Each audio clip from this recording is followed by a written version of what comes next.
आज हम लोग पढ़ेंगे बस्तर का काकतीय वंश।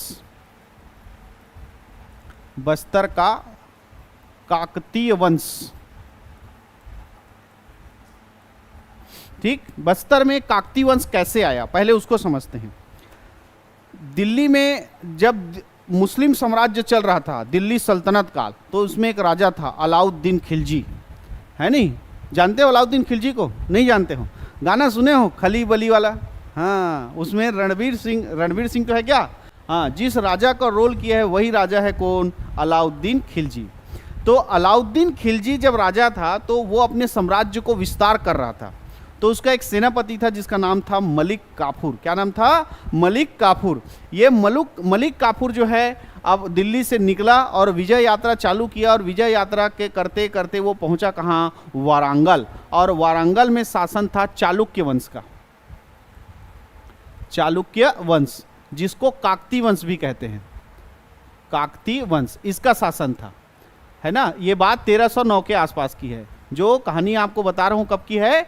1309 की आसपास की है कि अलाउद्दीन खिलजी जब किसका शासन कर रहा था? दिल्ली पे शासन कर रहा था। तो उसका सेनापति कौन था? मलिक काफूर। ये कहां पहुंच गया? वारंगल पहुंच गया। और वारंगल में किसका शासन था? चालुक्य वंश का शासन था। और वहां का राजा था जिसका नाम था प्रताप रुद्रदेव। राजा का नाम क्या था? प्रताप रुद्रदेव। प्रताप रुद्रदेव ये शासक था। अब ये प्रताप रुद्रदेव जो है ये समझ गया कि जो प्रताप रुद्रदेव है वो राजा था, वो समझ गया कि जैसे वो मलिक काफूर मेरे ऊपर आक्रमण करेगा, मैं नहीं बचने वाला भैया। काहे? इतना सारा बड़े बड़े राजा को हराते हुए वो आया है, तो मैं कैसे उससे जीत सकता हूँ, है ना? ये पहले से ही अपना पराजय सोच लिया। तो ये अब वो आएगा तो युद्ध करेगा ही, तो क्या किया जाए? तो उसको खुश करने के लिए क्या किया? इसने अपने सोने का मूर्ति बनवाया, उसको सोने के जंजीर से ऐसे पूरा बांध दिया अपने मूर्ति को, और साथ में रखा कोहिनूर हीरा। वो मूर्ति के हाथ में क्या रखा? कोहिनूर हीरा। और उसको पेश कर दिया किसके सामने? मलिक काफूर के सामने। मलिक काफूर खुश हो गया, इतना अच्छा स्वागत किया मेरा, ऐसा करके, है ना?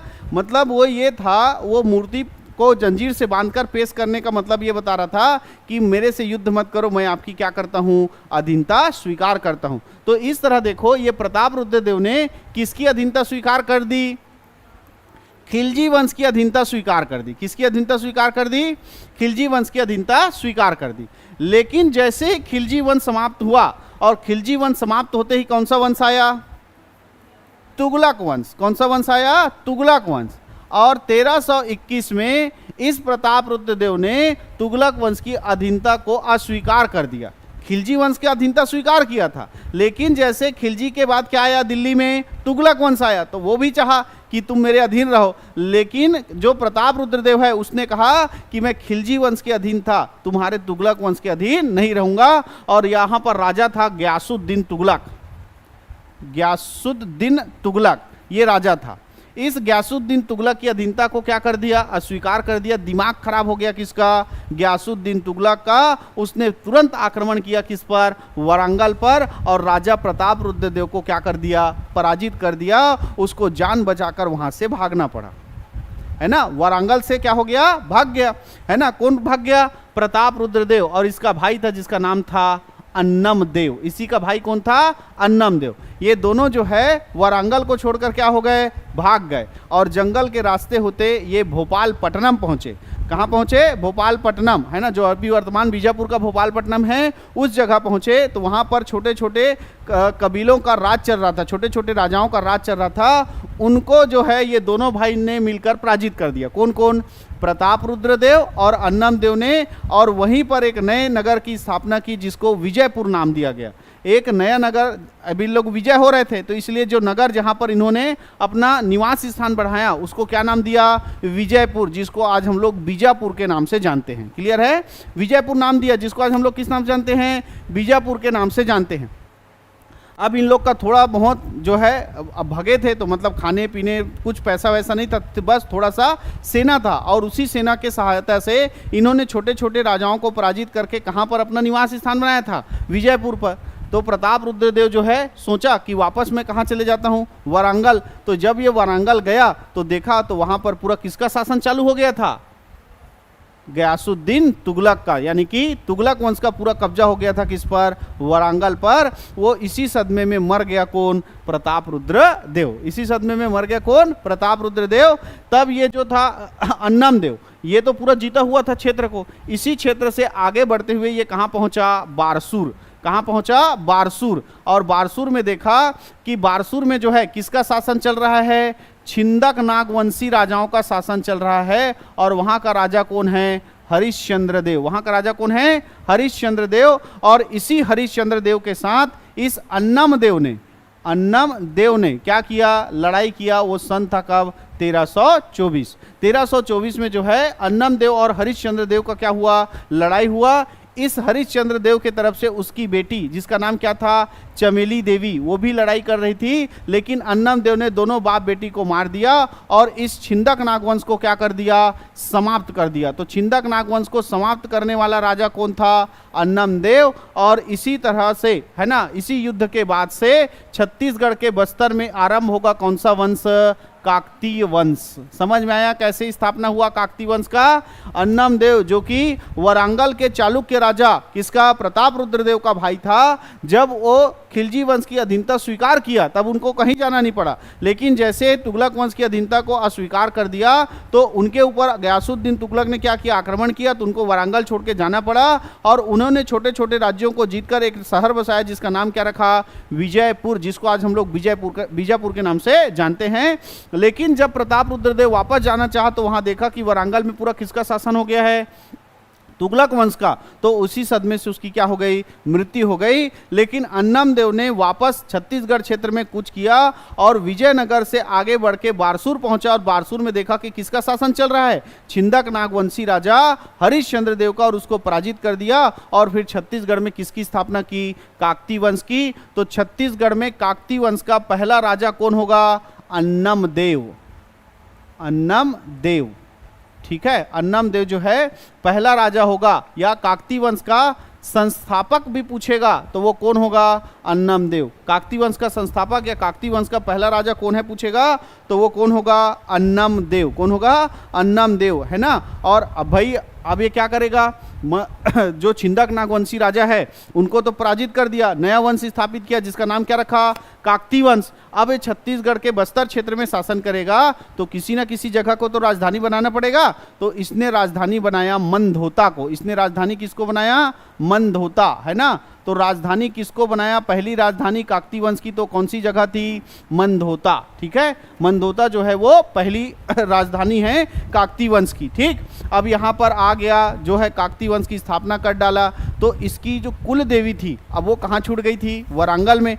तो उसी के स्मृति में, अपने कुल देवी की स्मृति में इसने एक नगर बसाया संखनी डंकनी नदी के किनारे पर। कौन सी नदी के किनारे पर, संखनी डंकनी नदी के किनारे पर। संखनी डंकिनी नदी के किनारे पर कौन सा शहर बसाया, दंतेवाड़ा। और वहीं पर एक मंदिर का निर्माण किया जिसका नाम है दंतेश्वरी मंदिर। क्या नाम है, दंतेश्वरी मंदिर। तो दंतेवाड़ा शहर, दंतेश्वरी मंदिर, इन सब की स्थापना करने वाला एक ही राजा है, कौन, आपका अन्नम देव। कौन है, अन्नम देव। क्लियर है। अब ये किस वंश से संबंधित था, चालुक्य वंश से संबंधित था, है ना। और इसने जो चंदेल राजकुमारी है ना, राजकुंवर, किससे, सोन कुंवर से क्या किया था, विवाह किया था। सोन कुंवर से विवाह, कौन से वंश की थी ये, चंदेल वंश की थी। और ये कौन से वंश का था, चालुक्य वंश का। इसीलिए जो बस्तर के हलवा गीत है, जो वहाँ के लोकगीत हैं, उनमें इनको चालकी वंश राजा कहा जाता है। क्या कहा जाता है, चालकी वंश राजा। चालकी वंश राजा के नाम से किन्हें जाना जाता है, तो किसको जाना जाता है, अन्नम देव को जाना जाता है। इतनी बातें आपको याद रखनी है। काकतीय वंश के पहले शासक जिसका नाम क्या था, अन्नम देव, है ना। अन्नम देव ने 1324 से लेकर 1369 तक शासन किया है। 1324 से लेकर 1369 ईस्वी तक शासन किया है। यही जो है काकतीय वंश का संस्थापक है, काकतीय वंश का पहला शासक है। और जिसने अपनी राजधानी बनाई थी किसको, मंदहोता को। इसी ने ही संखनी डंकनी नदी के किनारे पर दंतेवाड़ा शहर और दंतेश्वरी मंदिर का क्या किया है, निर्माण किया है। और इसी राजा अन्नम देव को ही बस्तर के लोकगीतों में किस नाम से जाना जाता है, चालकी वंश राजा के नाम से जाना जाता है। क्लियर है। पहला राजा जिसका नाम क्या था? अन्नम देव। अन्नम देव के बाद राजा बना हमीर देव। अन्नम देव के बाद राजा कौन बना? हमीर देव। हमीर देव। अन्नम देव के बाद राजा कौन बना? हमीर देव। इसने 1369 से लेकर 1410 ईस्वी तक शासन किया, लेकिन इसकी जानकारी अधिकतर हमको उड़ीसा के इतिहास से मिलता है, यानी इसका वर्णन कहाँ है? उड़ीसा के इतिहास में है। तो किस काकती वंश के राजा का वर्णन उड़ीसा के इतिहास में है? तो वो कौन सा राजा है? हमीर देव। कौन सा राजा है? हमीर देव। ठीक। और हमीर देव के बाद अगला राजा बना भैरव देव। अगला राजा बना जिसका नाम क्या था? भैरव देव। ठीक है, राजा नहीं प्रसिद्ध है, भैरव देव से ज्यादा उसकी पत्नी प्रसिद्ध है जिसका नाम है मेघाई अर्केचलिन। क्या नाम है? मेघाई अर्केचलिन। अच्छा, इसने 1410 से लेकर 1468 तक शासन किया और इसकी पत्नी का नाम क्या है? मेघाई अर्केचलिन। ठीक है, मेघाई अर्केचलिन। इसको अपने भाषा में मेघावती कहते हैं, है नहीं?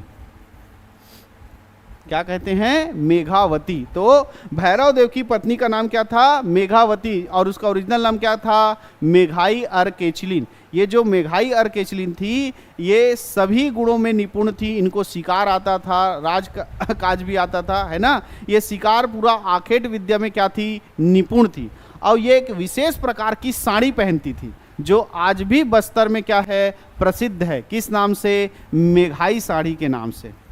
किस नाम से? मेघाई साड़ी के नाम से। तो मेघाई साड़ी किसके नाम से प्रसिद्ध है? मेघाई अर्केचलिन के नाम से प्रसिद्ध है ना? वो आखेट विद्या में प्रसिद्ध थी, है ना? पूरा निपुण थी। और किसकी पत्नी थी? भैरव देव की पत्नी थी। किसकी पत्नी थी? भैरव देव की पत्नी थी। क्लियर है? इसके बाद राजा होगा पुरुषोत्तम देव। पुरुषोत्तम देव। ठीक है, पुरुषोत्तम देव। ठीक है, 1468 से लेके 1534 तक शासन करेगा ये। 1468 से लेके 1534 तक इसका क्या है? शासन काल है। कौन सा राजा? पुरुषोत्तम देव। नाम याद रखना, पहला राजा अन्नम देव, फिर राजा हमीर देव, और हमीर देव के बाद भैरव देव, भैरव देव के बाद पुरुषोत्तम देव, है ना? इसका नाती पंथी सब याद रखना। और इसका वंशज आज भी बस्तर का राजा जिंदा है, उसका भी नाम आपको लास्ट में बताऊंगा। क्लियर है? ऐसा वंश जो 1324 में स्टार्ट हुआ और उसका वंशज आज भी चल रहा है ना? आज भी इनके वंशज से मिलाऊंगा बस्तर में, है ना? नाम बताऊंगा, आप लोग मिल लेना। अभी राजा कौन आया? पुरुषोत्तम देव। इसका शासनकाल कब से कब तक? 1468 से लेके 1534 तक। ठीक है, इसको ना राजधानी मजा नहीं आ रहा था, क्या? मंदोता। तो इसलिए इसने अपनी राजधानी ट्रांसफर की बस्तर। तो राजधानी अब जो है काकती वंश का दूसरा बन रहा है। कहाँ से? मंदोता से। कहाँ जा रहा है? बस्तर। मंदोता से कहाँ जा रहा है? बस्तर। तो राजधानी मंदोता से बस्तर ट्रांसफर करने वाला, स्थानांतरित करने वाला राजा कौन था बोलेगा? पुरुषोत्तम देव। ठीक, पुरुषोत्तम देव है भगवान जगन्नाथ का बहुत बड़ा उपासक था। भगवान जगन्नाथ को बहुत मानता था। कौन? राजा पुरुषोत्तम देव। अब जैसे आप लोग देखे होंगे बमलेश्वरी मंदिर जब जाते हो, है नहीं? हमारे आसपास में जो बड़ा मंदिर है वो बमलेश्वरी, तो किसी को लेटते हुए जाते होंगे, देखते होंगे, है नहीं? कोई ऐसे पूरा गुलांडी मारते हुए जाता है, तो कोई जो है और किसी प्रकार से जाता है। क्यों जाता है? क्योंकि कुछ ना कुछ क्या किया रहता है? मन्नत मांगा रहता है। तो वैसी ही राजा पुरुषोत्तम देव ने भी भगवान जगन्नाथ से कुछ मन्नत मांगी रही होगी, वो पूरा हो गया। तो ये भगवान जगन्नाथ का दर्शन करने के लिए गुलांडी मारते हुए गया था।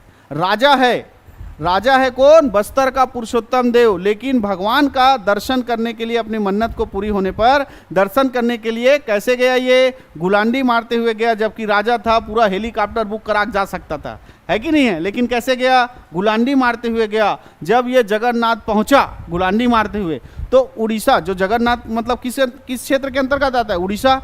तो उड़ीसा का राजा खबर मिला कि बस्तर का राजा जो है जगन्नाथ भगवान का दर्शन करने कैसे आया है? गुलांडी मारते हुए आया। और राजा अचंभित हो गया कि इतना बड़ा राजा और भगवान का दर्शन करने कैसे आया है? गुलांडी मारते हुए आया है। तो उड़ीसा का राजा ने कहा वो भगवान का दर्शन करने गुलांडी मारते हुए आया जरूर है, लेकिन जाएगा किस में? रथ में बैठकर। तब उड़ीसा के राजा ने इस राजा पुरुषोत्तम देव को 16 पहियों का रथ गिफ्ट कर दिया। 16 पहिया का रथ गिफ्ट कर दिया और बोला कि ये भगवान का दर्शन करने इस तरह गुलांडी मारते हुए आया है, लेकिन जाएगा किस में? रथ में। और आज से राजा पुरुषोत्तम देव जाना जाएगा किस नाम से? रथपति के नाम से। तो रथपति की उपाधि दे दी किसने? इस राजा उड़ीसा के राजा ने। किसको? पुरुषोत्तम देव को। तो किसको उड़ीसा के राजा ने 16 पहियों का रथ गिफ्ट किया था, है ना? तो वो कौन था? पुरुषोत्तम देव। और किस काकती वंश के राजा को रथपति की उपाधि दी है? तो वो राजा कौन है? पुरुषोत्तम देव।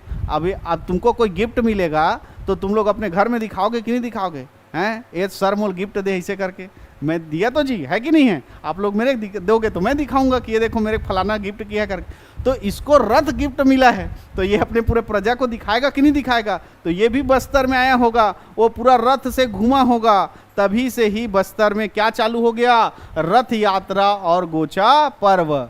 रथ यात्रा और गोचा पर्व। तो रथ यात्रा और गोचा पर्व बस्तर में किसके शासनकाल से चल रहा है? तो पुरुषोत्तम देव के शासनकाल से चल रहा है।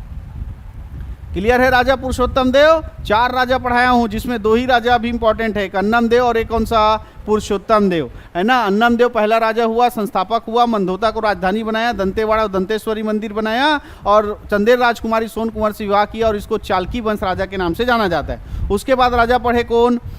हमीर देव, उसका उड़ीसा के इतिहास में साक्ष्य मिलता है। उसके बाद राजा पढ़े भैरव देव, तो भैरव देव से ज़्यादा उसकी पत्नी मेघाई और केचलिन प्रसिद्ध है। किस नाम से? मेघावती के नाम से। और उसके नाम से बस्तर में साड़ी पहना जाता है, कौन सा? मेघाई साड़ी। क्लियर है? और उसके बाद राजा हुआ कौन? पुरुषोत्तम देव। इसने राजधानी ट्रांसफर कर दिया मंदोता से, कहाँ? बस्तर। और यही है राजा जिसने उड़ीसा के राजा ने इसको 16 पहियों का रथ दिया और रथपति को उपाधि दिया। और इसी के समय से ही बस्तर में क्या चल रहा है? रथ यात्रा और गोचा पर्व। रथ यात्रा और गोचा पर्व। क्लियर है? इसके बाद 2 राजा हुए, एक का नाम है जयसिंह देव और एक का नाम है नरसिंह देव। जयसिंह देव और एक का नाम क्या है? नरसिंह देव। ठीक है? जय सिंह देव और नरसिंह देव, ये दोनों का कोई उतना काम नहीं है, दोनों ने उतना कोई खास काम नहीं किया है ना? इनका जो शासनकाल था ये 1534 से 1568 तक शासन करेगा जय सिंह देव। और नरसिंह देव जो है 68 नहीं है ना, 58 है। 1534 से 1558 और ये 1558 से 1604 तक शासन करेगा। कब तक शासन करेगा? 1602। कब तक शासन करेगा? 1602 ईस्वी तक शासन करेगा। क्लियर है? तो ये 2 राजा है पुरुषोत्तम देव के बाद जो उतने इंपॉर्टेंट नहीं है। इनके ये शासनकाल के समय कोई प्रसिद्ध या ऐतिहासिक घटना घटित नहीं हुई है। कौन कौन से राजा है? जयसिंह देव और दूसरे का नाम क्या है? नरसिंह देव। नरसिंह देव के बाद शासक बना प्रताप राजदेव। प्रताप राजदेव। प्रताप राजदेव, ठीक है? ये राजा बना प्रताप राजदेव और इसने 1602 से लेकर 1625 तक शासन किया। 1602 से लेकर 1625 ईस्वी तक शासन किया। 1602 से 1625 ईस्वी तक शासन किया। देखो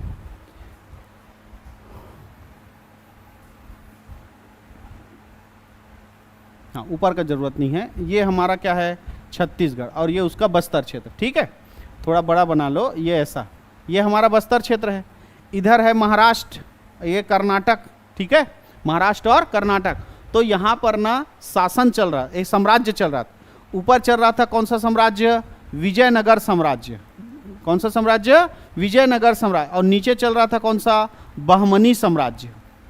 बहमनी साम्राज्य। जब आप इंडियन हिस्ट्री पढ़ोगे तब इसको डिटेल में पढ़ोगे। विजयनगर साम्राज्य और बहमनी साम्राज्य ये महाराष्ट्र और कर्नाटक क्षेत्र में चल रहा था। जिस समय बस्तर में क्या चल रहा था? काकती वंश।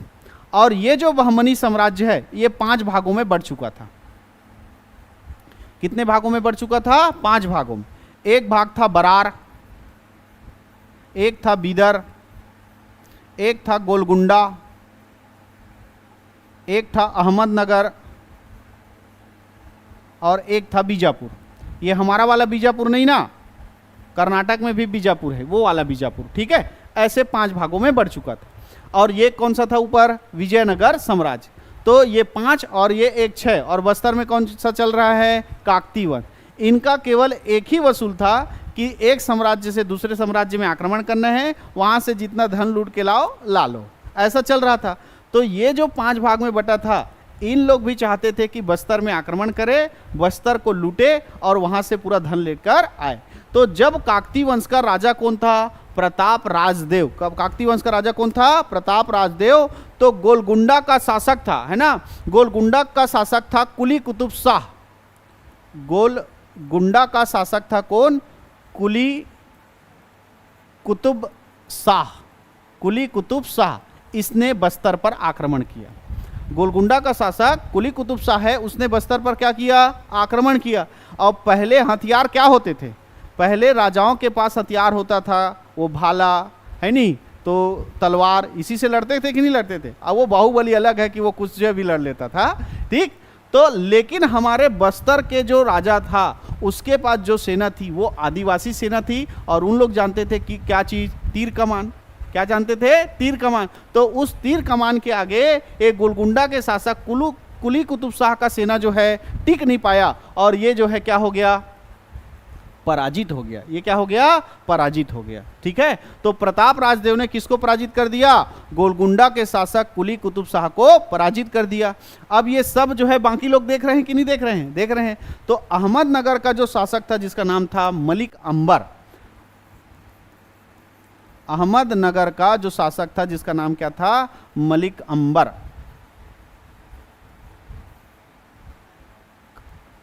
मलिक अंबर, ठीक है। इसने क्या किया? इसने सोचा कि मैं भी अगर कुली कुतुब शाह की तरह क्या करूंगा? आक्रमण करूंगा, तो मैं भी क्या हो जाऊंगा? हार जाऊंगा। तो मुझे किसी ना किसी का क्या चाहिए? साथ चाहिए, जो बस्तर के सेना को क्या करे? कमजोर करे, और मैं जो है प्रताप राजदेव को क्या कर दूं? हरा दूं।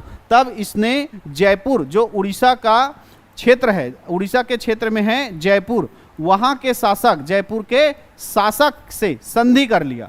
इन दोनों की क्या हो गई? संधि हो गई, और दोनों ने मिलकर किस पर आक्रमण किया? बस्तर पर आक्रमण किया, और इस राजा प्रताप राजदेव को क्या कर दिया? पराजित कर दिया। क्लियर है। तो राजा काकतीय वंश का हुआ कौन? प्रताप राजदेव, जिसके ऊपर 2 बार आक्रमण हुआ, लेकिन एक बार उसने पराजित किया, जिसका नाम क्या था? गोलगुंडा का शासक कुली कुतुब शाह को, और एक बार खुद पराजित हो गया अहमदनगर के शासक किसके? मलिक अंबर से, क्योंकि मलिक अंबर ने किससे संधि कर लिया था? उड़ीसा के शासक से संधि कर लिया था, जिससे बस्तर की सेना कमजोर हो गई और प्रताप राजदेव क्या हो गया? पराजित हो गया। क्लियर है। तो प्रताप राजदेव के समय ही अहमदनगर और गोलगुंडा के शासकों ने क्या किया था? आक्रमण किया था। क्लियर है। आगे बढ़ें।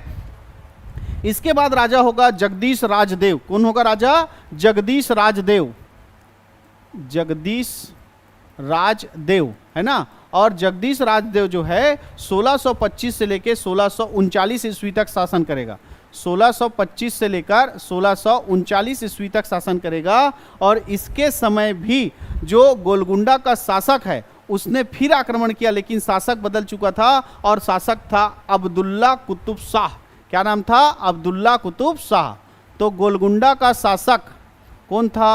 अब्दुल्ला कुतुब शाह। अब्दुल्ला कुतुब शाह ने आक्रमण किया, लेकिन ये भी क्या हो गया? पराजित हो गया। ये भी क्या हुआ? पराजित हुआ था, है ना। तो गोलगुंडा के 2 शासक पराजित हुए हैं। एक का नाम क्या है? कुली कुतुब शाह, और उसको किसने पराजित किया है? प्रताप राजदेव ने। और अभी गोलगुंडा का शासक कौन है? अब्दुल्ला कुतुब शाह, जिसको किसने पराजित किया है? आपका जगदीश राजदेव ने पराजित किया है। क्लियर है। तो इस तरह ये लगातार इधर जो क्या था? बहमनी साम्राज्य था, उसके जो भाग थे वो बार बार किस पर आक्रमण कर रहे थे? बस्तर पर आक्रमण कर रहे थे, लेकिन हर बार गोलगुंडा के शासकों को क्या करना पड़ रहा था? पराजय का सामना करना पड़ रहा था। ठीक है। तो इस तरह से हमने देखा कि प्रताप राजदेव ने किसको पराजित किया था? गोलगुंडा के शासक किसको? कुली कुतुब शाह को। और इस जगदीश राजदेव ने किसको पराजित कर दिया? गोलगुंडा के शासक किसको? अब्दुल्ला कुतुब शाह को। क्लियर है। इसके बाद जो राजा हुए वीर नारायण देव, वीर सिंह देव और दिक्पाल देव, ये 3 राजा उतने फेमस नहीं हैं। कौन कौन से? वीर नारायण देव, वीर नारायण देव, एक का नाम है वीर सिंह देव, वीर सिंह देव, और एक का नाम है दिक्पाल देव। एक का नाम क्या है? दिक्पाल देव, दिक्पाल देव। ठीक। ये 3 राजा हुए, और इसके बाद राजा हुआ जिसका नाम था राजपाल देव। राजपाल देव। कौन था राजा? राजपाल देव। और इस राजपाल देव ने 1709 से लेकर 1721 तक शासन किया था। 1709 से 1721, हाँ 1709 से 1721 तक शासन किया था। ठीक है, अब देखो ध्यान से, ये जो राजा है राजपाल देव है ना, इसको रक्षपाल देव के नाम से भी जाना जाता है। रक्षपाल देव के नाम से भी जाना जाता है। और पुराणों में इसको प्रण प्रताप चक्रवर्ती, प्रण प्रताप चक्रवर्ती राजा के नाम से भी जाना जाता है। यानी इसके दो और नाम हो गए, एक का नाम क्या है? रक्षपाल देव, और एक और नाम क्या है? प्रण प्रताप चक्रवर्ती, है ना, प्रण प्रताप चक्रवर्ती। ठीक, इस राजा ने दो विवाह किया था, चंदेल वंश की राजकुमारी चंदेलिन से और बघेल वंश की राजकुमारी बघेलिन से। ठीक है, दो इनकी रानी थी, एक का नाम क्या है? चंदेलिन, और एक का नाम क्या है? बघेलिन। ठीक है, जो चंदेलिन थी उसके बेटे का नाम था दलपत देव। दलपत देव। अब जो है इस राजपाल देव के बाद राजा बनना था किसको? दलपत देव को। किसको राजा बनना था? दलपत देव को। लेकिन इसका मामा था, है ना, जिसको कहा गया चंदेल मामा। क्या कहा गया? चंदेल मामा। ये षड्यंत्र करके खुद राजा बन गया, है ना, अपने जीजा जी के मरने के बाद, यानी कि राजपाल देव के मरने के बाद ये अपने भांजा दलपत देव को राजा ना मानकर खुद षड्यंत्र करके राजा बन गया। कौन? चंदेल मामा। क्लियर है? तो अब राजपाल देव के बाद उसका बेटा दलपत देव राजा बना क्या? नहीं। कौन राजा बन गया? चंदेल मामा। अब ये बात खटकने लगी किसको? दलपत देव को, कि मेरा अधिकार था, मेरे को नहीं मिला, मामा षड्यंत्र करके क्या बन गया? राजा बन गया। तो रक्षाबंधन के दिन अपनी माँ के तरफ से राखी का नेंग लेके पहुंचा दलपत देव किसके दरबार में? चंदेल मामा के दरबार में। और उसी राखी को बांधते वक्त राखी को बांधना छोड़ सीधा गले को बांध दिया और मुड़केट के मार दिया। कौन मर गया? चंदेल मामा, है ना। तो चंदेल मामा के मरने के बाद अब राजा बन गया कौन? दलपत देव। अब राजा बन गया कौन? दलपत देव। समझ में आ गया? देखो राजा कौन था? राजपाल देव। और राजपाल देव को रक्षपाल देव और पौन प्रताप चक्रवर्ती राजा के नाम से जाना जाता है। इनकी दो राजकुमारी थी, दो पत्नियां थी। एक का नाम क्या था? चंदेलिन, और एक का नाम क्या था? बघेलिन। चंदेलिन का बेटा कौन हुआ? बड़ा बेटा दलपत देव, जो कि राजा बनता, लेकिन उसके मामा ने षड्यंत्र करके खुद को राजा बना लिया, जिसको हम लोग किस नाम से जानते हैं? चंदेल मामा के नाम से जानते हैं। और इसने 1721 से 1731 10 साल तक शासन किया है। चंदेल मामा ने 10 साल तक शासन किया, लेकिन राखी के दिन राखी का नेंग लेके गया और दलपत देव ने अपने मामा को मार दिया और खुद जो है काकती वंश का राजा बन गया। अगला राजा होगा कौन? दलपत देव। आपका 1731 से लेके 74 तक राजा रहेगा कौन? दलपत देव। 1731 से लेके 1774 तक राजा रहेगा। ठीक, याद करो 1741 और 1750 कलचुरी वंश जो है हारा था किससे? मराठाओं से। 1741 में रतनपुर कलचुरी वंश हारा था और 1750 में जो है रायपुर कलचुरी वंश जो है मराठाओं से क्या हुआ था? पराजित हुआ था। तो आपको क्वेश्चन आता है कि मराठा साम्राज्य जब स्थापित हुआ रतनपुर में, तो उस समय बस्तर का राजा कौन था? तो बस्तर का राजा कौन था? दलपत देव। 1731 से बना, मतलब 1741 और 50 इसी के बीच आएगा ना। तो मराठाओं के शासन छत्तीसगढ़ रतनपुर में मराठा साम्राज्य क्या हुआ? प्रारंभ हुआ। किसके समय में? दलपत देव के समय में। तो ये ध्यान से देखना, 1741 में मराठा यहां जीत गए, 1750 में यहां जीत गए। तो यहां जीतने का लालसा होगा कि नहीं होगा?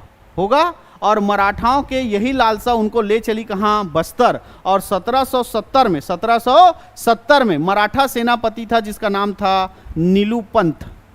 मराठा सेनापति का नाम क्या था? नीलूपंथ। उसने बस्तर पर क्या कर दिया? आक्रमण कर दिया। बस्तर पर क्या कर दिया? आक्रमण कर दिया। लेकिन बस्तर की सेना ने मराठाओं की सेना को बस्तर में घुसने ही नहीं दिया और यह असफल होकर वापस चला गया। तो मराठाओं का पहला आक्रमण बस्तर में किस समय हुआ था? दलपत देव के समय हुआ था, 1770 में। समझ में आया? तो मराठाओं का पहला आक्रमण, मराठों का आक्रमण, प्रथम आक्रमण किसके समय हुआ? इसी राजा दलपत देव के समय हुआ, है ना। तो दलपत देव का अभी राजधानी क्या है? बस्तर। दलपत देव की राजधानी क्या है? बस्तर। याद करो, पहले राजधानी था मंदोता, फिर पुरुषोत्तम देव ने राजधानी ट्रांसफर किया मंदोता से कहां? बस्तर। अब ये मराठाओं के आक्रमण के कारण अपनी राजधानी बस्तर से ले जाएगा कहां? जगदलपुर। मराठा जगदलपुर। तो मराठाओं के आक्रमण के कारण अब काकतीय वंश की तीसरी राजधानी बन रही है, कौन सा? जगदलपुर। और यही जगदलपुर में जाकर ये राजा जो दलपत देव है अपने नाम से एक तालाब बनाएगा जिसका नाम क्या होगा? दलपत सागर। जिसका नाम क्या होगा? दलपत सागर। और यही दलपत सागर, सागर कहो चाहे झील कहो, ये छत्तीसगढ़ का सबसे बड़ा झील या सागर है जिसका नाम क्या है? दलपत सागर झील। क्लियर है? अब राजधानी कहां हो गया? जगदलपुर हो गया। ठीक। अब इसके दो बेटे थे। इसकी कहानी समझ में आई दलपत देव की। दलपत देव कब राजा बन गया? 1731 से 1774 तक ये राजा रहेगा। और इसी के समय जो है रतनपुर में किसका शासन आरंभ हुआ? मराठाओं का सत्ता स्थापित हुआ। और उसी के तहत 1770 में मराठा सेनापति कौन था? नीलूपन, जिसने पहली बार बस्तर क्षेत्र में क्या किया? आक्रमण किया। और इसने फिर राजधानी बस्तर से कहाँ ट्रांसफर कर दिया? जगदलपुर। और जगदलपुर में इसने कौन सा झील बनाया? दलपत सागर झील या दलपत सागर तालाब का क्या किया? निर्माण किया। अब इसके दो बेटे थे। बड़ा बेटा का नाम था दरियादेव। बड़ा बेटे का नाम क्या था? दरियादेव। और छोटा बेटा था अजमेर सिंह। छोटा बेटा कौन था? अजमेर सिंह। ठीक। बाहुबली देखे हो नहीं? भल्लाल देव बड़ा रहता है और बाहुबली क्या रहता है? छोटा। लेकिन पूरा जनता किसको राजा बनाना चाहती है? छोटे बेटे किसको? बाहुबली को। वैसी सेम कंडीशन यहाँ भी था कि बड़ा बेटा था दरियादेव, लेकिन जनता चाहती थी, जनता जो है किसको प्यार करती थी? अजमेर सिंह को। तो जनता चाहती थी कि राजा कौन बने? अजमेर सिंह। और जनता के चाहने पर दलपत देव ने अपने छोटे बेटे अजमेर सिंह को क्या बना दिया? राजा बना दिया। जिससे बड़ा बेटा क्या हो गया? गुस्सा हो गया। भाई बड़ा बेटा राजा बनना चाहिए, लेकिन किसको बना दिए? छोटे बेटे को, है नहीं? तो वही किस्सा हुआ था, बाहुबली का राजा बना दिए। भल्लाल देव गुस्सा हो गया। फिर षड्यंत्र करता है कि नहीं करता है बाहुबली? तो वैसी षड्यंत्र करेगा कौन? दरियादेव। लेकिन कैसा षड्यंत्र था ये जानेंगे कल। आज के लिए इतना ही।